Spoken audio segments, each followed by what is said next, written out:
आप देख रहे हैं डार्क फाइल्स, जहां आज की कहानी हमारे साथ शेयर की है प्रलय जी ने। तो चलिए शुरू करते हैं आज की ये कहानी। शाम के करीब 6 बजे मैं अपने ऑफिस में बैठकर आराम से फ़ोन पर टाइम पास कर रहा था कि इसी बीच पास ही में रखा लैंडलाइन फ़ोन बज उठा। मैंने अपना फ़ोन रखकर जब रिसीवर उठाया तब सामने से किसी ने कहा, यार ये कैसा कनेक्शन किया आप लोगों ने? टीवी में तो कुछ आ ही नहीं रहा। देखो 7 बजे से आईपीएल शुरू होने वाला है, उससे पहले पहले मुझे कैसे भी करके कनेक्शन ठीक करके दो। जिस पर मैं सॉरी बोलकर उस आदमी का एड्रेस लिखने लगा और एड्रेस रिकन्फर्म करने के बाद बाइक लेकर निकल पड़ा। उस एड्रेस के मुताबिक मुझे जिस रास्ते से होकर जाना था वहाँ जाने में मुझे थोड़ी हिचकिचाहट तो हो रही थी, पर अगर मैं नहीं जाता और अगर उस कस्टमर ने मालिक से मेरे बारे में शिकायत कर दी तो मेरे लिए अच्छा नहीं होगा। दरअसल मैं जिस रास्ते की बात कर रहा हूँ, लोगों का कहना है कि वो रास्ता अंधेरा हो जाने के बाद सफ़र करने लायक नहीं है। खैर, कुछ देर बाद मैं जब उस रास्ते पर पहुंचा तो मैं काफ़ी घबराने लगा था, पर चूंकि अभी ज़्यादा समय नहीं हुआ था, जिस कारण थोड़ा आगे जाते ही मुझे मेरी तरह ही 3-4 बाइक वाले दिख गए। तब कहीं जाकर मुझ में थोड़ी हिम्मत आई और मैं उन लोगों के साथ ही उस रास्ते से निकल गया। फिर जब मैं उस घर में पहुंचा जहां डिश का कनेक्शन बिगड़ गया था, तो पहले तो मुझे 2-4 खरी खोटी बातें सुनाई गईं, मगर फिर भी मैं अपना गुस्सा पचाते हुए काम पर लग गया।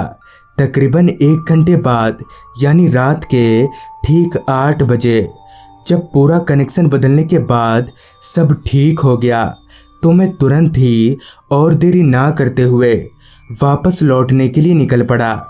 रास्ता बिल्कुल सुनसान और खामोशी में डूबा हुआ था, क्योंकि मैं अभी एक गांव के इलाके को पार कर रहा था, तो रास्ते का ये हाल स्वाभाविक था।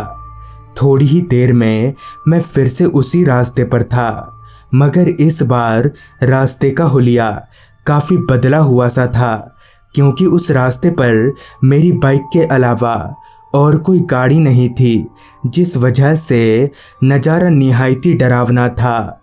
और डर को बढ़ाने के साथ दे रहे थे रास्ते के किनारे खड़े लंबे पेड़, जो अंधेरे में बहुत भयानक लग रहे थे। अभी मैं कुछ आगे बढ़ा ही था, तभी मुझे एक बाइक चलती हुई दिखी, जिसके पीछे एक औरत बैठी हुई थी और कोई शख्स बाइक चला रहा था। उन दोनों को देखकर मुझे थोड़ा साहस मिला और इस रास्ते से निकलने के लिए मैंने बाइक की स्पीड बढ़ा दी। फिर जब मैं उस बाइक के नज़दीक पहुंचा तो पाया कि पीछे जो औरत बैठी है उसका दुपट्टा लटकते हुए बाइक के टायर तक आ गया है। ऐसे में कोई दुर्घटना ना हो जाए, इसलिए मैंने उस औरत से कहा, बहन जी अपना दुपट्टा उठाइए, नहीं तो वो टायर में फंस जाएगा। और ये बोलकर मैं उस बाइक से आगे निकल गया। अभी मैं चल ही रहा था कि वही बाइक वाला मुझे ओवरटेक करते हुए आगे निकल गया, मगर मैंने जो देखा उसे देखकर हक्का बक्का रह गया, क्योंकि वो औरत अब उस बाइक पर से गायब थी। मुझे समझ नहीं आ रहा था कि आखिर चलती बाइक से वो औरत गई तो गई कहाँ, जिस पर मैंने उस बाइक वाले के पास जाते हुए कहा, अरे भाई साहब, वो औरत कहाँ गई जो आपके पीछे बैठी हुई थी? अरे कहीं गिर तो नहीं गई? जिस पर वो बाइक वाला पहले तो कुछ देर तक मुझे घूरता रहा और फिर बोला, औरत? कौन औरत? मेरे पीछे तो कोई औरत नहीं थी, मैं तो घर से अकेले ही निकला हूँ। ये सुनकर मैं अपने कानों पर यकीन नहीं कर पा रहा था कि मैंने जो देखा क्या वो सिर्फ मेरी आंखों का धोखा था या कुछ और। अभी मैं उस औरत के बारे में सोचते हुए बाइक चला ही रहा था कि उसी बाइक वाले ने मुझसे कहा, भाई साहब, वो आपके पीछे जो मैडम बैठी है ना, उनका दुपट्टा लटक रहा है, तो जरा बोलिए वरना टायर में फंस जाएगा। उस बाइक वाले से ये सुनकर मेरे होश उड़ गए। डर के मारे मेरे दोनों हाथ थरथराने लगे थे।